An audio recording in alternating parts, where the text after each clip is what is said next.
بسم اللہ الرحمن الرحیم۔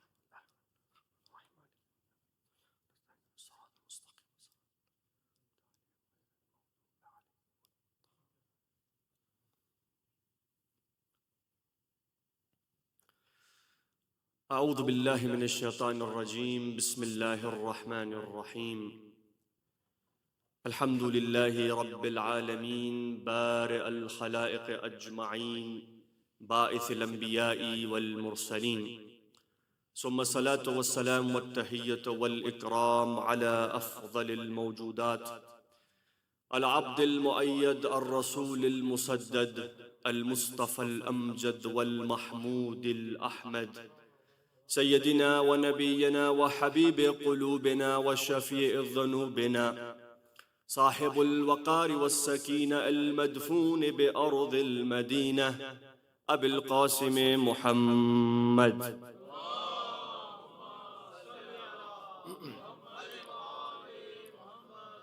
وآلہ الطیبین الطاہرین المعصومین المظلومین، واللعنۃ الدائمۃ علی اعدائہم اجمعین، من الاولین والآخرین، آمین یا رب العالمین۔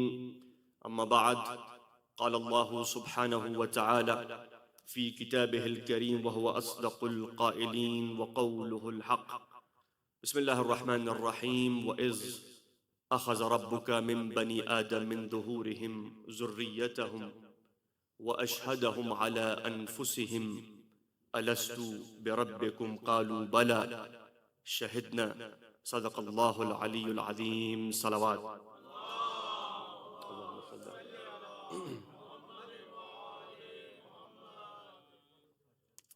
دعا ہے پروردگار عالم سے کہ پروردگار عالم یہ 10 شب 10 روز ماتمداری، آزاداری سید الشہداء کی ذات پر گریہ اپنی بارگاہ میں قبول و منظور فرمائے۔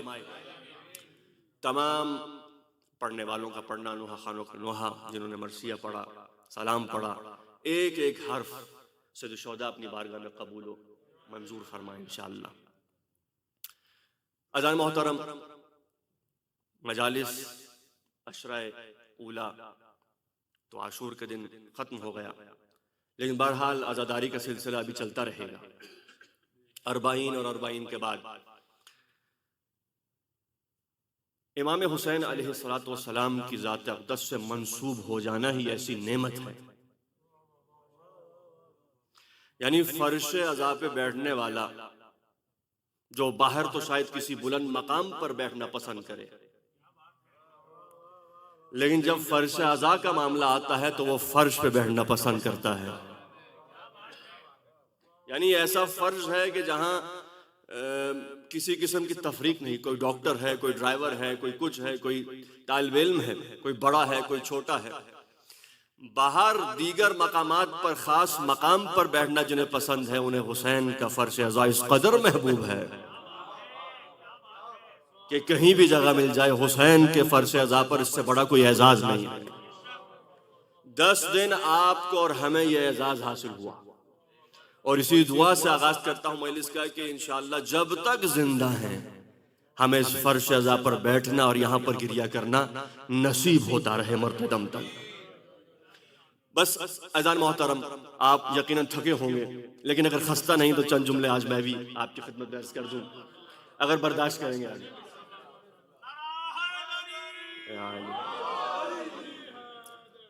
میں جانتا ہوں عاشور کے بعد بہرحال تھکن اور خستگی ہو جاتی ہے، لیکن ابھی تو یہ سفر 40 تک اور 40 کے بعد تک کا سفر ہے۔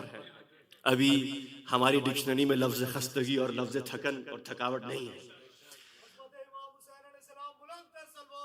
اللہ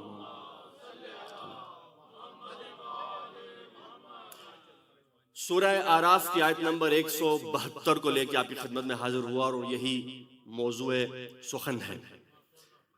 اے حبیب، اس وقت کو یاد کیجئے جب اللہ نے تمام بنی آدم کی نسلوں سے ان کی ذریت کو نکال کر ایک عہد و پیمان لیا۔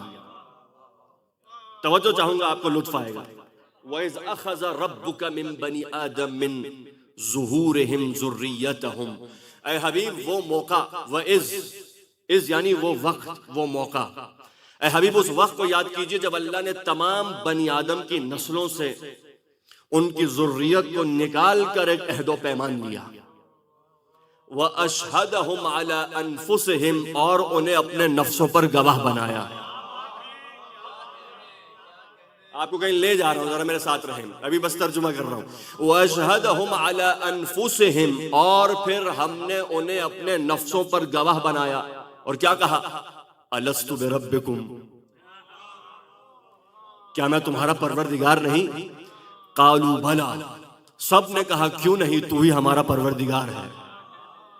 شہدنا، اور اس کے بعد کہا شہدنا، ہم اپنے نفسوں پر گواہی دیتے ہیں، اور جو گواہی دے پھر وہ مکر نہیں سکتا۔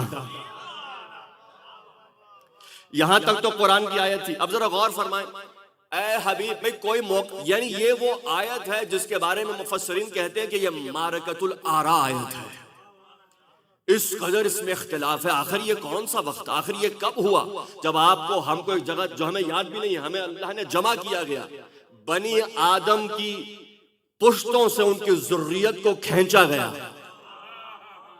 یہاں سب آدم کے بیٹے ہیں۔ کسی نے پوچھا کہ کب تک کی بات ہے؟ کہا یہ دنیا اس وقت تک ختم نہیں ہوگی جب تک کہ وہ جن سے اللہ نے وہ عہد و پیمان لیا تھا ظاہری طور پہ دنیا میں نہ آ جائیں۔ سلامت رہیں، ابھی تو میں اپنے نقطے تک آیا بھی نہیں۔ سلامت رہیں، سلامت رہیں۔ یعنی اس وقت تک قیامت، یعنی قیامت تک کے لیے سب سے، آپ سے، ہم سے ایک سوال ہوا، الست بربکم، کیا میں تمہارا پروردگار نہیں؟ قالوا بلا، کہاں پروردگارہ، تو ہی ہمارا رب ہے، تو ہی ہمارا مالک ہے، تو ہی ہمارا خالق ہے۔ سب نے ایک زبان ہو کر یہ جواب دیا۔ بتانا کیا تھا؟ بتانا یہ تھا کہ ہم نے اس لیے یہ عہد و پیمان لیا، اس لیے تمہیں اپنے نفسوں پر گواہ بنایا تاکہ کل تم کوئی بہانہ نہ کرو، کوئی عذر نہ کرو، بھئی میرا باپ تو مشرک تھا اس لیے میں مشرک ہوں، میرا باپ کافر تھا اس لیے میں کافر ہوں۔ اسی لیے سوال بھی کیا، وَأَشْهَدُهُمْ عَلَىٰ أَنفُسِهِمْ، اور گواہ بھی بنا دیا۔ اب یہ بہانہ، یہ عذر نہیں چلے گا کہ وہ مشرک تو ہم بھی مشرک، وہ کافر تو ہم بھی کافر، میرا باپ یہودی تو میں بھی یہودی۔ ہم نے تمہیں گواہ بنا دیا۔ کہنا یہ تھا کہ عقیدہ، عقائد، اصول دین کے باب میں تقلید حرام ہے، چاہے باپ کی کیوں نہ ہو۔ عقائد کے باب میں، اصول کے باب میں، اگر میں خدا کو مانتا ہوں تو یہ کافی نہیں کہ میرا خدا مانتا ہے، اگر میں نبی کی نبوت پر ایمان رکھتا ہوں تو یہ کافی نہیں کہ میرا باپ رکھتا تھا۔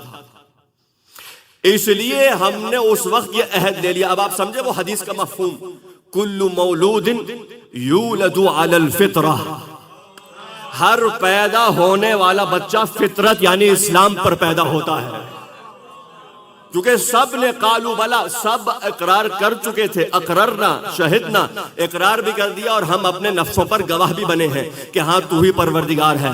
اب کوئی پیدا ہونے کے بعد کوئی عذر نہیں کر سکتا کہ ہمیں پتہ نہیں تھا، اللہ نے عقل دی۔ بھئی اسی لیے کہا گیا کہ عقیدے کے باب میں، عقیدے سے متعلق، اصول سے متعلق باپ کی تقلید حرام ہے۔ اب آپ سمجھے میرے نبی نے کیوں کہا علی سے محبت کرو، علی سے محبت کرو، علی سے محبت کرو، چاہے علی تیرے باپ کا قاتل ہی کیوں نہ ہو، علی سے محبت کرو۔ یہ نہیں کہہ سکتا علی نے میرے باپ دادا کو قتل کیا تھا تو میں علی کا دشمن ہوں۔ خدا کی قسم اگر یہ حدیث نہ ہوتی تو تاریخ میں ایسے ایسی شخصیات، ایسے ایسے نمونے ہم نے دیکھے ہیں، باپ علی کا دشمن ہے، بہن علی سے جنگ کرنے میدان میں آ رہی ہے۔ سلامت رہیں، سلامت رہیں، سلامت رہیں۔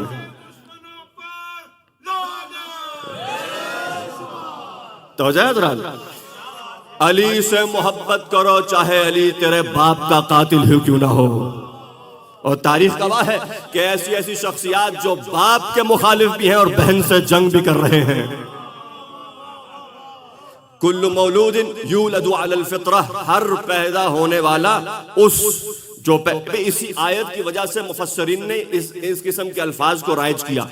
یوم الست، عالم ذر، عالم الارواح، یہ الفاظ یہی، یعنی یہ ایسی آیت ہے، بہت اختلاف مفسرین، لیکن جو مشہور و معروف عقیدہ ہے وہ یہی ہے کہ کوئی موقع تو تھا، وَإِذْ أَخَذَ رَبُّكَ مِن بَنِي آدَمَ مِن ظُهُورِهِمْ، کوئی موقع تو تھا، وہ وقت کہ جب اللہ نے سب کو جمع کیا۔ علامہ طبرسی الامین الاسلام اپنی تفسیر میں ایک قول، جہاں بہت سے اقوال نقل کیے ہیں، ایک قول نقل کرتے ہیں، فرماتے ہیں کہ اللہ نے تخلیق ظاہری سے پہلے، تخلیق ظاہری سے پہلے کا یہ ذکر ہے، اللہ نے تمام ارواح کو جمع کیا اور انہیں عقل و شعور دیا، کیونکہ کسی کو گواہ بنانے سے پہلے انہیں عقل اور شعور کا ہونا ضروری ہے۔ اگر کوئی شخص بے عقل ہے تو وہ گواہ نہیں بن سکتا، مجنون گواہی نہیں دے سکتا، یہ تو بے عقل ہے۔ یہاں آج بھی قانون، کورٹ کا قانون یہی ہے کہ اگر مجنون ہے، بے عقل ہے، یا حتیٰ اگر کسی ڈرگز کے نتیجے میں اس وقت اس کی عقل ضائع ہو گئی تھی، تب بھی وہ اس لائق نہیں ہے کہ وہ گواہی دے۔ تو علامہ طبرسی کیا لکھتے ہیں کہ اللہ نے تخلیق ظاہری سے پہلے، تمام ارواح کو جمع کرنے سے پہلے، اور یہ سوال کرنے سے پہلے، گواہ بنانے سے پہلے، الستو بربکم، کیا میں تمہارا رب نہیں، اس سے پہلے اللہ نے سب کو عقل دی۔ تو پتہ یہ چلا کہ عقل کہیں موجود تھی جو عطا ہوئی۔ سب کو توجہ چاہوں گا، تمام تخلیق ظاہری سے پہلے سب کو جمع کیا اور انہیں عقل عطا ہوئی، یعنی عقل تھی۔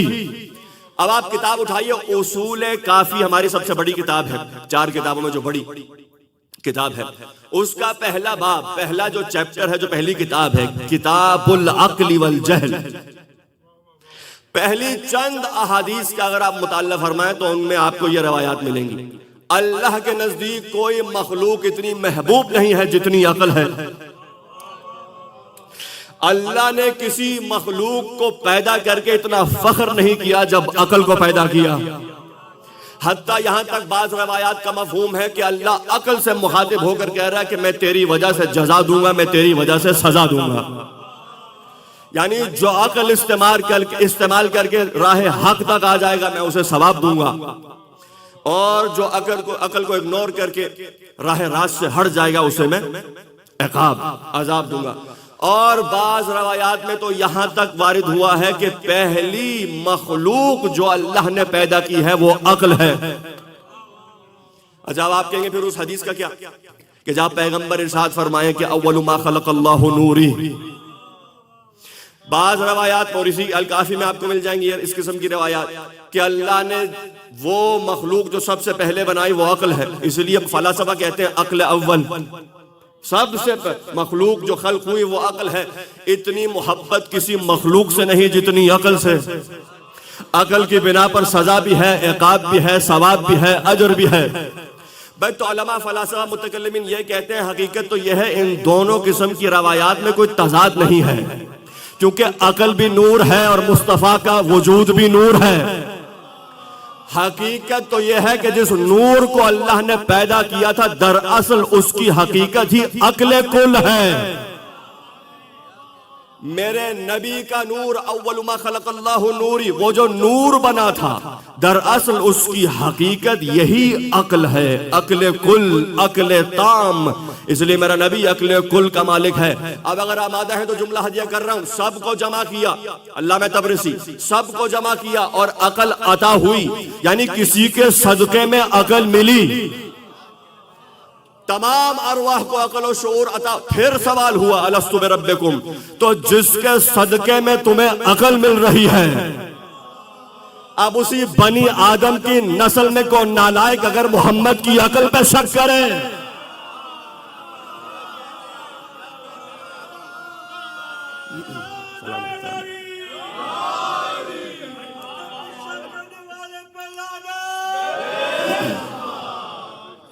سلامت رہیں، توجہ ہے حضرات، سلامت رہیں، سلامت رہیں۔ سب سے پہلے عقل عطا ہوئی، عجیب بات ہے۔ اور روایت ہے کہ، اور اس کا حوالہ آپ کو مل جائے گا پشاور نائٹس میں، جو جوان ہے پڑھ چکے ہوں گے، انگلش میں موجود ہے، فارسی کی کتاب ہے، عربی اور انگلش اور دیگر بہت سی زبانوں میں اس کا ترجمہ ہوا ہے، شبہائے پشاور، پشاور کی راتیں، لیالی پشاور۔ اس میں تمام اس حدیث کے حوالہ جات موجود ہیں جو میں پڑھنے والا ہوں۔ پیغمبر فرماتے ہیں کہ عقل کو اللہ نے 10 حصوں میں تقسیم کیا، جس کے ایک حصے سے اللہ نے کل کائنات وما فیہا،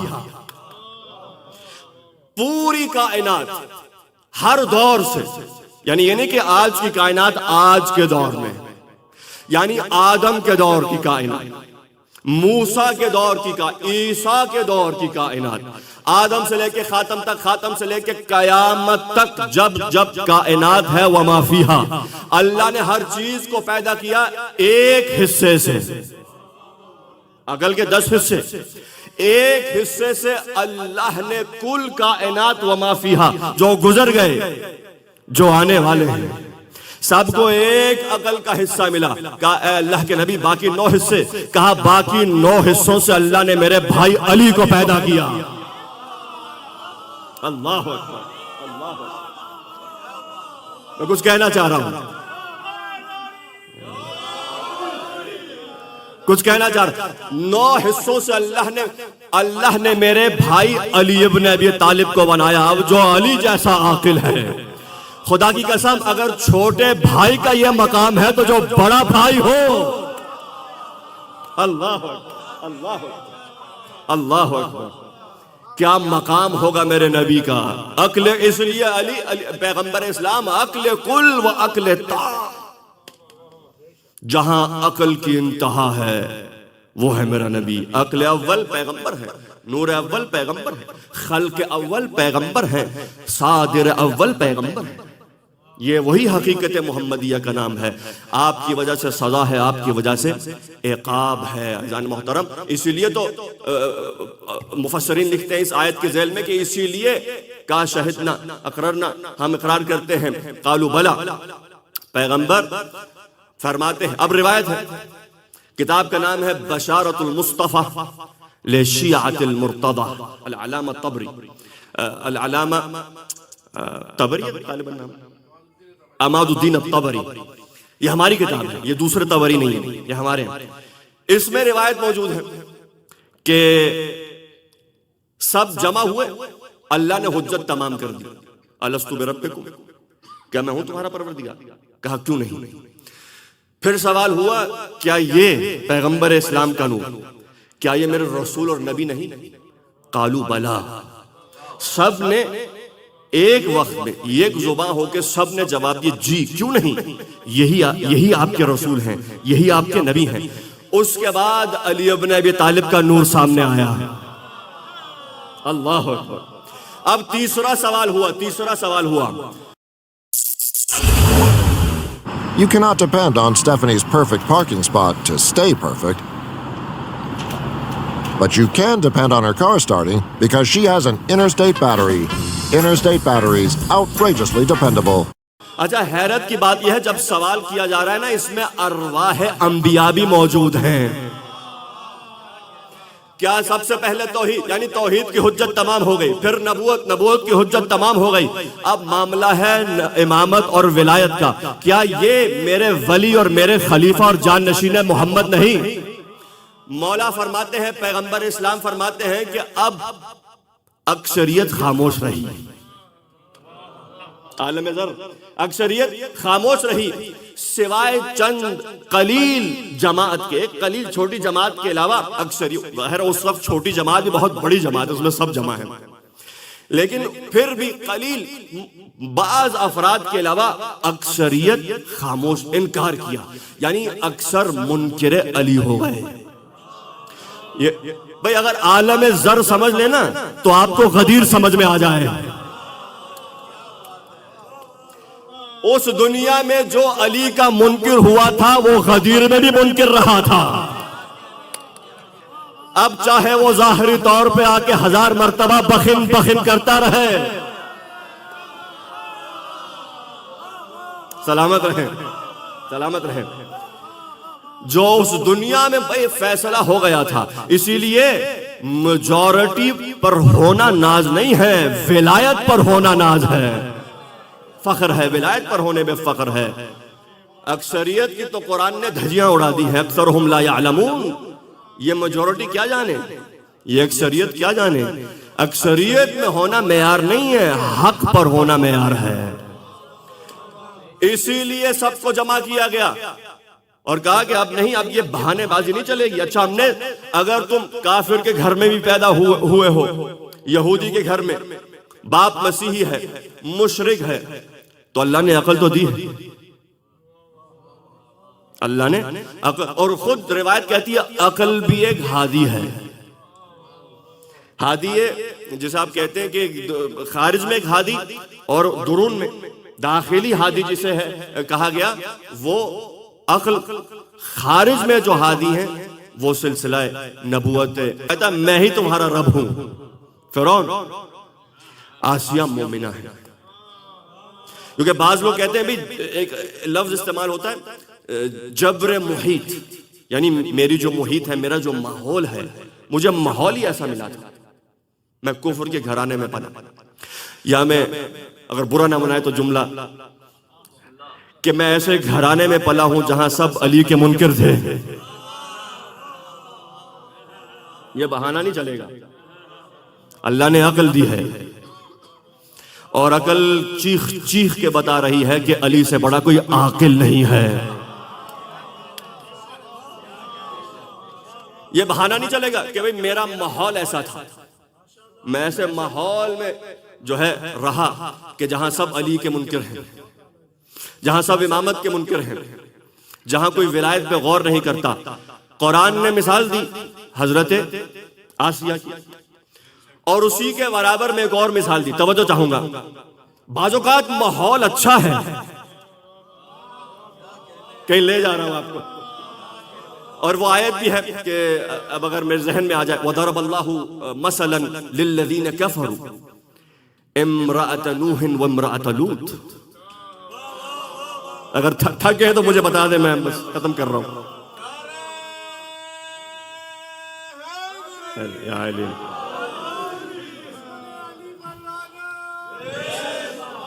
اور یہ قرآنی تاریخ ہے، قرآن میں بھی بہت تاریخ ہے، قرآن تو ہے ہی اکثر تاریخ ہی ہے، کبھی حضرت موسیٰ کا قصہ، کبھی حضرت ابراہیم کا قصہ، انبیاء کے قصے، حضرت موسیٰ کے قصے تو سب سے زیادہ ہیں۔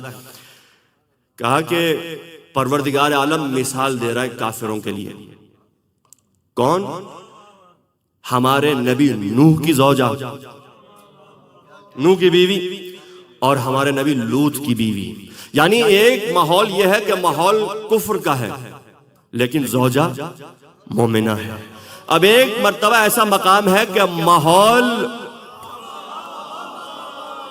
اب میں یہ بھی نہیں کہہ سکتا ماحول اچھا ہے، بھئی نبوت کا گھرانہ ہے۔ سلامت رہیں۔ یہ ہو سکتا، مجھے یہ جملہ ہدیہ کرنے کی اجازت، یہ ہو سکتا ہے کہ آپ کے گھر کا ماحول اچھا ہو، یہ بھی ہو سکتا ہے میرے گھر کا ماحول اچھا ہو، لیکن نہ آپ کا گھرانہ نبوت کا ہے نہ میرا۔ کچھ کہنا چاہ رہا ہوں، یہ مقام بہت بلند ہے۔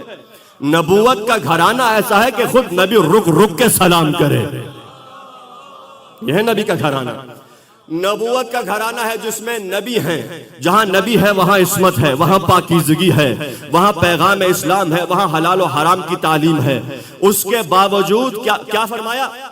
کانا صالحین، یہ دونوں نبی کے گھر میں رہنے والی ہیں، براہ راست ان سے درس لینے والی ہیں، دیکھ رہی ہیں کہ پیغمبر اسلام، پیغمبر حضرت نوح اور حضرت لوط کی زندگی کیسی ہے، حلال حرام کی تعلیم دے رہے ہیں، اچھائی کی طرف بلا رہے ہیں، حرام سے روک رہے ہیں۔ خلاصہ یہ ہے کہ گھر کے تمام امور ان کی نظروں کے سامنے ہیں، اس کے باوجود وَخَانَتَهُمَا، دونوں نے خیانت کر دی۔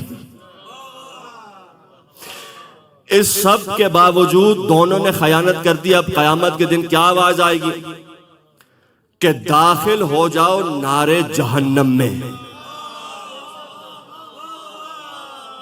آپ کہیں گے نبی کی زوجہ، آپ کہیں گے نبی کی بیوی، آپ کہیں گے یہ تو نبی کے گھر میں رہنے والی، نبی سے رشتہ، نبی سے ناتا۔ بھئی جملہ ہدیہ کر رہا، میرا جملہ ضائع نہ جائے۔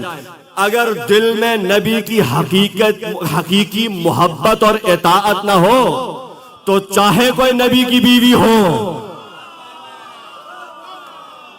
حد تو تب ہوئی کہ نبی کا بیٹا بھی نہ بچ سکا. پروردگارا یہ تو میرا بیٹا ہے. حضرت نوح کا بیٹا جب چڑھ گیا پہاڑ پہ, پروردگارا یہ تو میرا بیٹا ہے, یہ میری اہل ہے. اے نوح ان وعدک الحق, تیرا وعدہ حقیقت, تیرا وعدہ حق ہے, یہ میرا بیٹا ہے, یہ مر جائے گا. اے نوح انہ لیس من اہلک, یہ تیرا اہل نہیں ہے, یہ تیرے لائق نہیں ہے, یہ تیرا بیٹا نہیں ہے, یہ عمل غیر صالح ہے. معلوم یہ ہوا اگر دل میں, جملہ ہدیہ کر رہا ہوں, اگر دل میں نبی کی حقیقی محبت اور اطاعت نہ ہو تو نہ نبی کی زوجہ بچتی ہے نہ بیٹا بچتا ہے. تو جب بیٹا نہ بچے, زوجہ نہ بچے, تو صحابہ کیسے بچ جائیں گے؟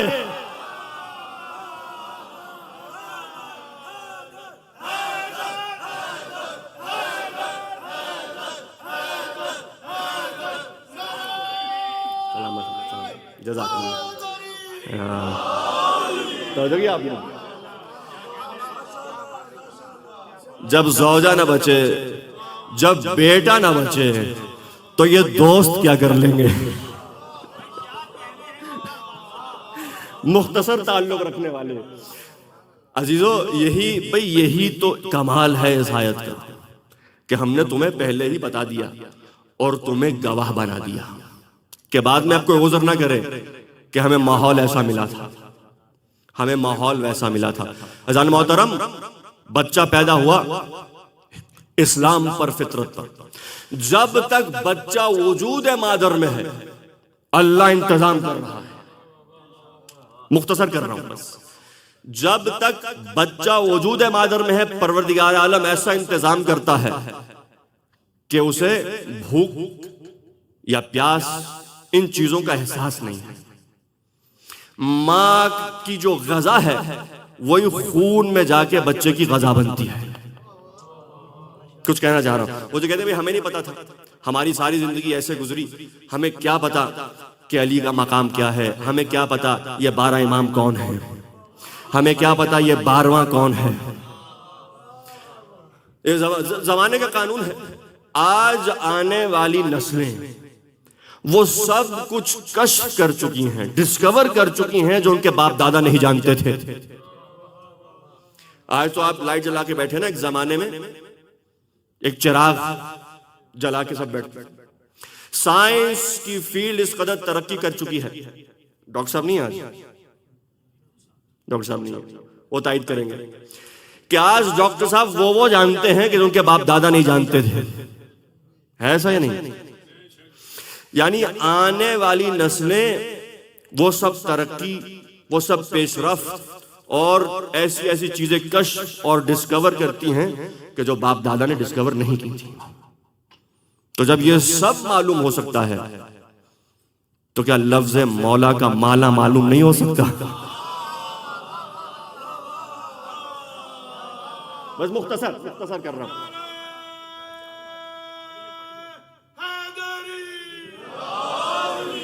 بھائی بچہ جب تک وجود مادر میں ہے بالکل سکون سے ہے. یہاں پیدا ہوا,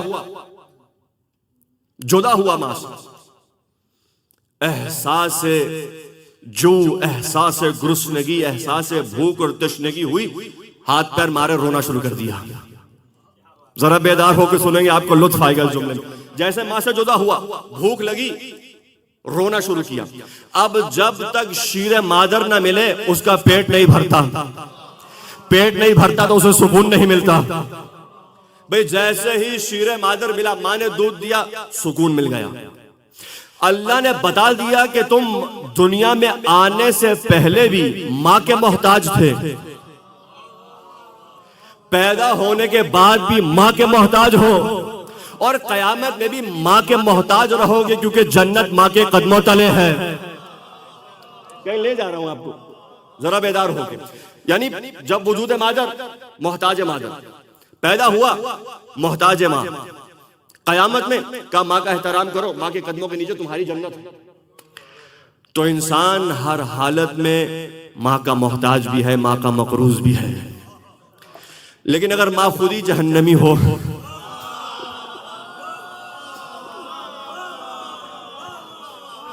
مجھے نہیں پتا آپ کس ماں کے بارے میں سوچ رہے ہیں. یا اگر ماں ہی اپنے مولا سے لڑا دے تو اللہ یہ کہے گا ہم نے عقل تو دی تھی تمہیں یاد نہیں ہے؟ پیغمبر نے یہ نہیں کہا تھا ماں حق کے ساتھ ہے، حق ماں کے ساتھ ہے.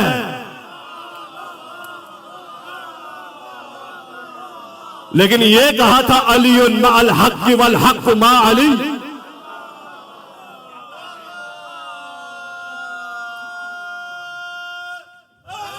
سلامت سلامت سلامت. محبتوں کا ممنون ہوں، سلامت رہیں. بس میں مختصر کر رہا ہوں، یہی بات تمام ہو گئی. بھائی بچہ بڑا ہوا، اب ایک تو اسے بھوک لگی، دودھ مل گیا، بڑا ہوا، ماں نے کھانا کھلایا، سکون ملا، پیٹ بھر گیا. اچھا اب جب اس نے ستارہ دیکھا، یہ چرند، یہ پرند، یہ حجر، یہ شجر، جب اس نے دنیا دیکھی، اب اسے ایک اور بھوک لگی جو روح کی بھوک ہے. پیٹ تو بھر گیا، پیٹ تو جانور کا بھی بھر جاتا ہے، کھا لیا پی لیا. لیکن جب اس نے یہ سب چیزیں دیکھیں تو احساس تشنگی میں اضافہ ہوا کہ بھئی یہ سب چرند، یہ پرند، یہ ستارے، یہ سورج، یہ آفتاب، مہتاب، یہ سب چیز کوئی نہ کوئی، یہ کہاں سے آتے ہیں اور کہاں جاتے ہیں. تشنگی میں اضافہ ہوا، علم حاصل کرنے لگا. آخر کرتا کرتا وہ پہنچ گیا کہ کیونکہ یہ کہیں سے آئے ہیں اور کہیں جاتے ہیں اور ایک نظام ہے، تو نظام کا کوئی ناظم بھی تو ہوگا. یعنی دودھ کھانا کھا لیا، پیٹ بھر گیا، لیکن پھر بھی اس کے ذہن کو سکون نہیں ہے. تو پتہ یہ چلا غذا کی دو قسمیں ہیں، ایک پیٹ کی غذا ہے، ایک روح کی غذا ہے. آپ یہاں پر اس لیے آتے ہیں کیونکہ یہاں پر آپ کو روح کی غذا ملتی ہے. جو ذکر آپ کے کانوں تک پہنچتا ہے وہ روح کی غذا ہے، دلوں کو چین ملتا ہے ان اذکار سے، ذکر سے. اذان محترم، چاند دیکھا، سورج دیکھا. اب وہ آیت کو ذرا ذہن میں لائیے. جب جناب ابراہیم نے فلما جن علیہ اللیل، جب رات چھا گئی، جب رات بس یہ آخری آیت اور یہیں پہ زحمت تمام. جب رات چھا گئی تو حضرت ابراہیم رأى کوکبا، ایک ستارہ دیکھا. قال ھذا ربی، یہ میرا پروردگار ہے. تھکے تو نہیں ہے حضرات؟ بس یہ آخری جملے ہیں، یہیں پہ نتیجہ اور تمام. رات ہوئی، سلامت ہے، رات ہوئی، ستارہ نمودار ہوا. قال ھذا ربی، یہ میرا پروردگار ہے. اب وہ مسلمان جنہوں نے قرآن کی تفسیر وارثان قرآن سے نہیں لی تھی پریشان ہو گئے.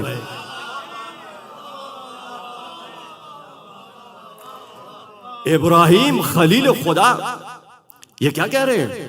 ستارے کو دیکھ کے کہہ رہے ہیں یہی میرا پروردگار ہے. اسی لیے تو ان کے مفسرین، اب یہ کون ہیں یہ آپ بہتر جانتے ہیں، انہوں نے کہا کہ حضرت ابراہیم نے معاذ اللہ 3 جھوٹ بولے. بولا اعوذ باللہ، 3 جھوٹ بولے.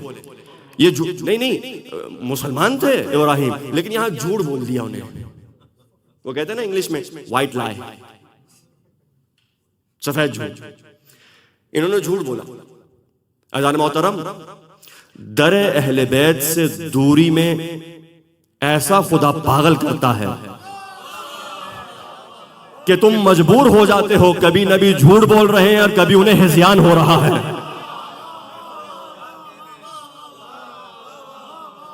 یہ اہل بیت سے دوری کا نتیجہ ہے.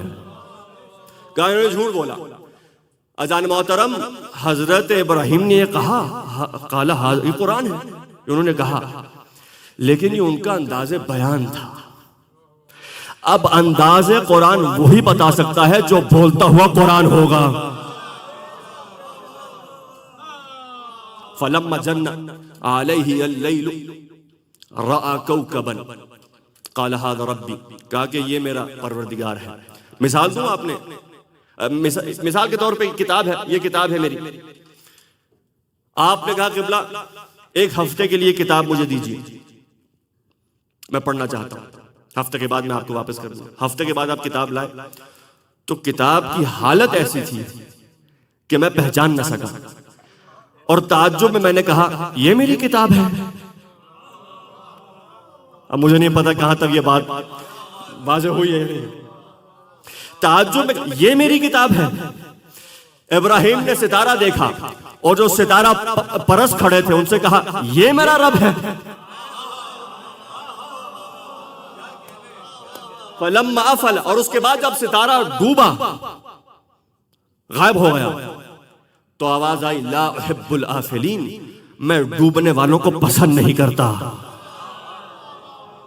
یعنی پہلے انداز بیان یہ میرا خدا ہے، یہ اب یہ انداز تو وہی بتا سکتا ہے جو در قرآن ناطق سے جڑا ہو۔ یہ میرا خدا نہیں، یہ تو ڈوب گیا، یہ میرا خدا ہو نہیں سکتا۔ اس کے بعد قرآن کی اگلی آیت آگے بڑھی، میں مختصر کر رہا ہوں۔ پھر اس کے بعد جناب ابراہیم نے چاند دیکھا، فلما رأى القمر، اس کے بعد چاند دیکھا، مہتاب، اور وہ چاند بھی ڈوب گیا۔ کہا یہ میرا خدا ہے، یہ ڈوب گیا ہے، یہ میرا خدا نہیں ہو سکتا۔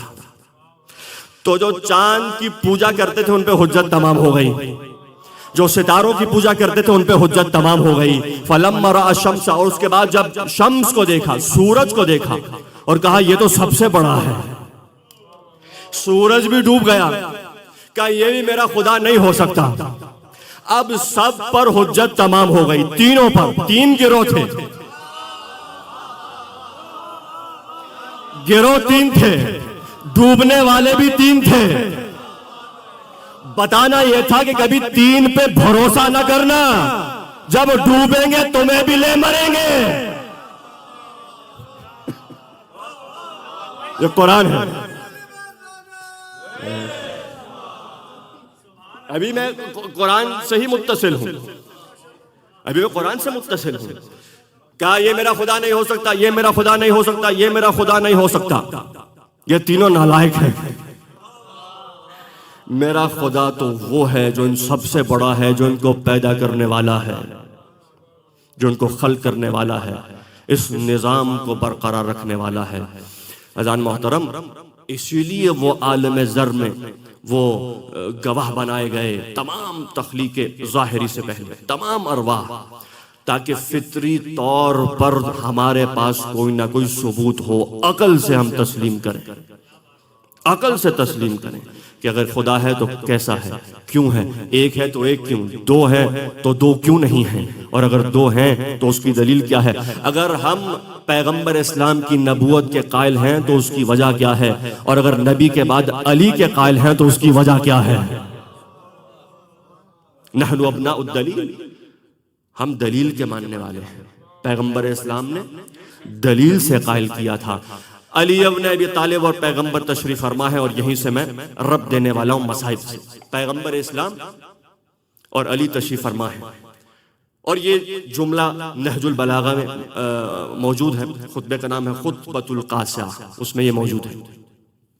مشرکین نے دروازہ بجایا پیغمبر اسلام کا رات میں، باہر آئیے، باہر آئے میرے نبی، کیا چاہیے؟ اگر آپ اپنے دعوے میں آپ واقعاً صحیح ہیں، سچے ہیں، تو آج ہمیں کچھ معجزہ دکھائیے کہ ہمیں یہ معلوم ہو کہ آپ سچے ہیں۔ اب مولا امیر المومنین، کیونکہ خطبہ ان کا ہے تو آپ کہہ سکتے ہیں وہ راوی ہیں، مولا بیان کر رہے ہیں فضائل نبی بے زبان علی۔ پیغمبر کیا دیکھنا ہے؟ کہا کوئی معجزہ دکھائی، کیا دیکھنا؟ کہا یہ سامنے جو شجر ہے اسے حکم دیجئے، اگر آپ سچے ہیں تو آپ کے حکم پر یہ جڑوں سمیت چلتا ہوا آپ کے قریب آ جائے۔ کیا بس یہی کہاں دکھائیے؟ پیغمبر اسلام، مولا فرماتے ہیں کہ حضور نے معجزہ ظاہر کرنے سے پہلے ہی یہ ارشاد فرما دیا کہ میں دکھا تو دوں گا، لیکن یاد رکھنا تم دیکھنے کے بعد بھی ایمان نہیں لانے والے. اب آپ سمجھے, جو دیکھ لے, جو سن لے, اس کے بعد بھی ایمان نہ لائے. اسی لیے تو غدیر میں بتایا بھی تھا, دکھایا بھی تھا. اگر اب بھی ایمان نہ لائے تو مشرک کہلائے گا, انہی کی صفوں میں ہوگا. حکم کیجیے, آپ خلاصہ کرو. مولا فرماتے ہیں کہ حضور نے حکم دیا, وہ پیڑ جڑوں سمیت چلتا ہوا حضور کی خدمت میں حاضر ہو گیا. مولا فرماتے ہیں, نہج البلاغہ, مولا فرماتے ہیں کہ میں پیغمبر کے داہنے جانب کھڑا ہوا تھا اور تعظیم پیغمبر میں پیڑ اتنا جھکا کہ اس کی ٹہنیاں مجھے چھونے لگی.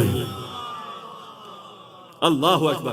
کہ آپ بھی نہیں مانیں گے کہ اگر آپ واقعی سچے ہیں تو اب حکم دیجئے یہ پیڑ دو, یہ شجر دو نصف ہو جائے, آدھا حصہ اپنے اصلی مقام پہ لوٹ جائے اور آدھا حصہ یہاں پر رہے. میرے نبی نے اشارہ کیا, وہ درخت دو نصف ہوا, آدھا واپس اور آدھا وہی رہا. اب بھی نہیں مانیں گے, اب کیا چاہیے؟ اب حکم دیجئے یہ جو حصہ ہے یہ بھی اپنے اصلی مقام تک لوٹ جائے, وہ پیڑ بالکل اپنے اصلی مقام پر آ جائے. پیغمبر اسلام نے حکم دیا, وہی ہوا. اچھا, اس کے بعد کیا کہا؟ اب ایمان لاتے ہو؟ اب کفر ہے, یہ کہنا کفر ہے, لیکن کیونکہ نقل کفر نباشت کہا, ساحر کذاب, خدا لعنت کریں گے. کہا یہ جادوگر ہیں, اور یہ کفر بکا کہ یہ جھوٹے ہیں.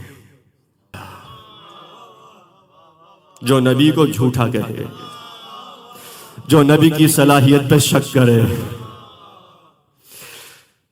میرے مولا فرماتے ہیں کہ جب علی کو اس وقت جلال آیا, کہا اللہ کے نبی, اے حبیب خدا, کوئی مانے نہ مانے, علی گواہی دے رہا ہے کہ آپ محمد رسول اللہ ہیں.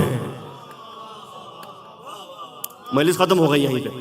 کوئی مانے نہ مانے, علی اس بات کا گواہ, سب سے پہلا آپ کی نبوت کا گواہ علی ہے. یعنی اگر علی کلمہ نہ پڑھتے, ظاہری کلمہ ہے, علی کو کلمہ پڑھنے کی ضرورت نہیں ہے, نہ علی کو کلمہ پڑھنے کی ضرورت ہے, نہ علی کے باپ کو کلمہ پڑھنے کی ضرورت ہے. بھئی ذیشان حیدر جوادی قبلہ مرحوم آل اللہ مرحوم کا جملہ ہے.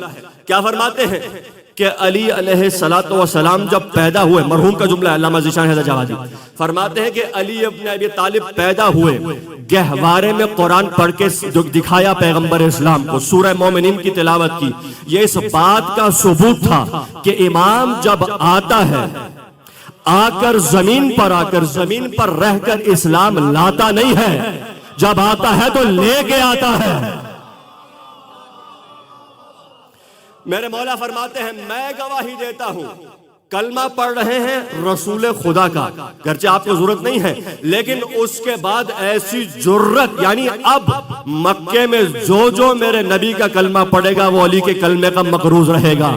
قیامت تک کے لیے جو کلمہ پڑھے گا اس کے کلمے میں ایک ثواب کا حصہ علی ابن ابی طالب کا ہے. اب بس میرے اللہ کو بھی جلال آ گیا, کیونکہ سب سے پہلے میرے نبی کی نبوت کی گواہی علی نے دی ہے. اب جنت میں وہی جائے گا جو علی کی ولایت کی گواہی دے گا. حل جزاء الاحسان الا الاحسان. ختم ہو گئی مجلس. اسی جملے سے ربط مسائل, جیسے پیغمبر کے ساتھ ساتھ علی ہیں, اور خدائی قسم علی نہ ہوتے, علی کی زحمتیں اور کوششیں نہ ہوتی تو پیغمبر اسلام کا پیغام گھر گھر عام نہ ہوتا, اسلام ختم ہو جاتا. جیسے نبی کی بات جب بھی پیغمبر اسلام نے کوئی بات کی ہے تو آپ کے ساتھ ساتھ علی ابن ابی طالب نے لبیک کہا ہے, پیغام کو عام کیا ہے. بالکل ویسے ہی اگر حسین کے ساتھ زینب نہ ہوتی, فارسی کے شاعر نے کیا خوب کہا کہ کربلا در کربلا می ماند اگر زینب نبود, کربلا تک محدود رہ جاتی اگر زینب کوفے اور شام کے بازاروں میں نہ آتی. اجرکم علی اللہ. بس عزادارو, مختصر آپ مصائب سن چکے, آپ گریہ کر چکے. کل عاشور کا دن تمام ہو گیا اور آج 11 محرم کا دن بھی بالکل اپنے آخری مراحل میں ہے، ختم ہونے، مغرب کا وقت قریب ہے۔ عزادارو، رونے کے لیے بس یہ جملہ ہی کافی ہے کہ یہ وہ زینب کی زندگی کا پہلا دن ہے کہ جہاں بہن زندہ ہے اور بھائی موجود نہیں ہے۔ ہاں، جب سے بی بی نے آنکھیں کھولی ہیں، بی بی نے بس حسین کو دیکھنا پسند کیا ہے۔ عقد فرمایا تو اس شرط پہ عبداللہ، اگر میرا بھائی مدینہ چھوڑے گا تو ساتھ جاؤں گی۔ بی بی ساتھ چلی، مدینہ ہے تو بی بی ساتھ، مکہ ہے تو بی بی ساتھ، کربلا ہے تو بی بی ساتھ۔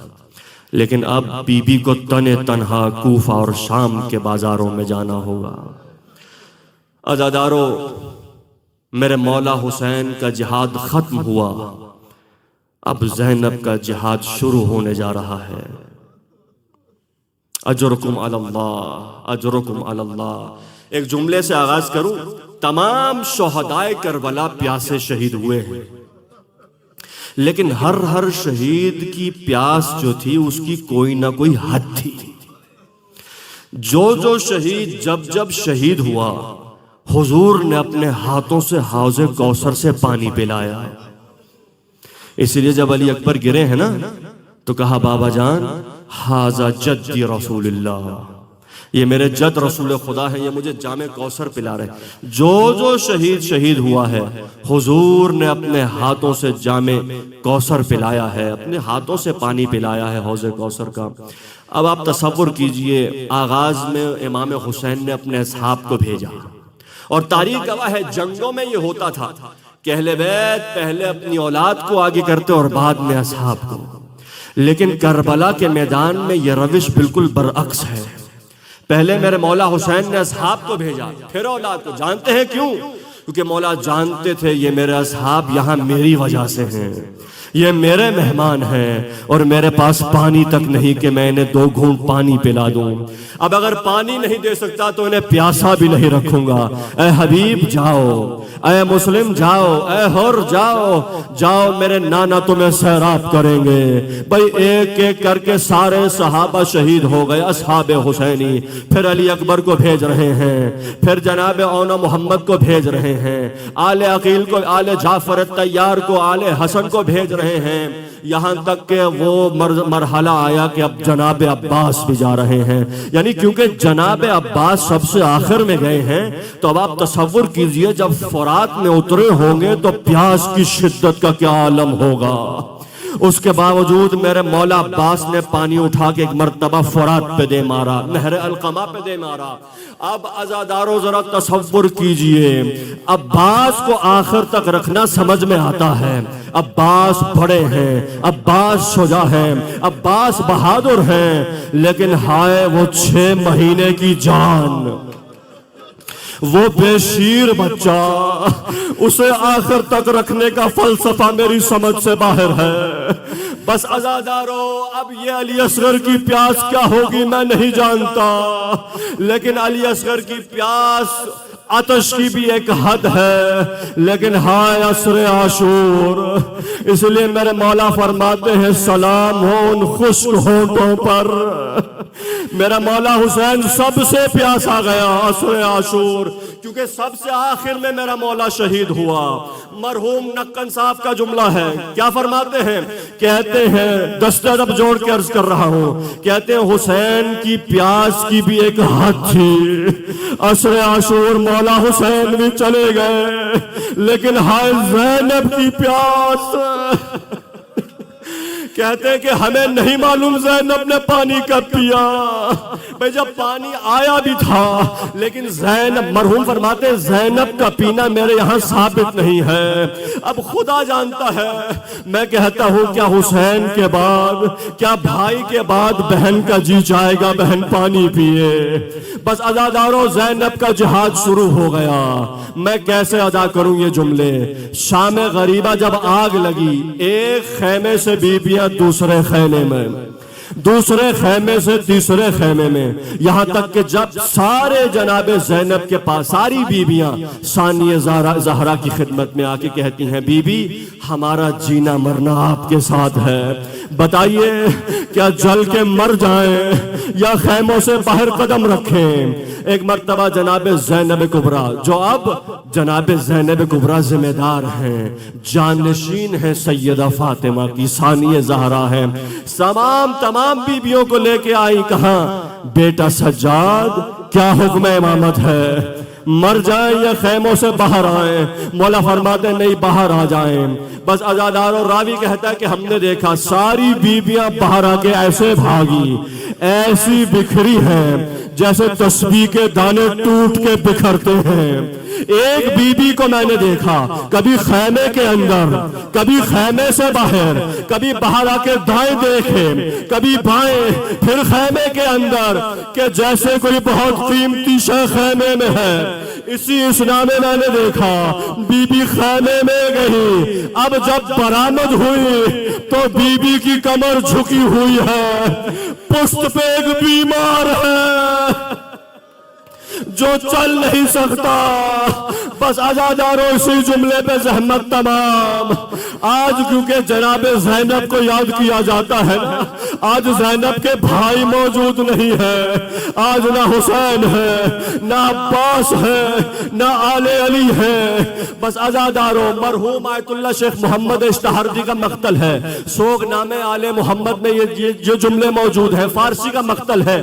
لکھتے ہیں کہ جب فوج اشکیا نے ارادہ کیا کہ ان خیموں کو لوٹیں گے، ایک ظالم جب آگے بڑھا، اس کی نظر جناب زینب کی چادر پہ پڑ گئی۔ مجھے معاف کریں گے، آخری جملہ ہمیں میں چھوڑ رہا ہوں، اس کی نظر جناب زینب کے برقعے پہ پڑ گئی۔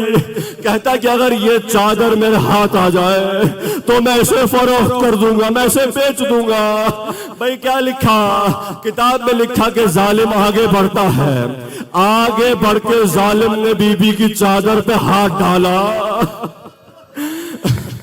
وہاں سے بی بی نے اپنی چادر کو مضبوطی سے تھاما، یہاں سے ظالم نے تھاما۔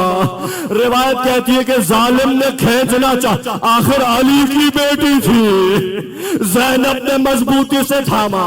بھئی کہتا جب مجھے یقین ہو گیا علی کی بیٹی یہ چادر نہیں چھوڑے گی، میں نے زمین پہ دیکھا ایک پتھر میرے سامنے تھا، میں نے پتھر اٹھایا۔ اب اگلا جملہ کیسے ادا کروں؟ بس یہی سن لیجئے کہ یہاں ظالم کا ہاتھ بلند ہوا، وہاں پیشانی سے خون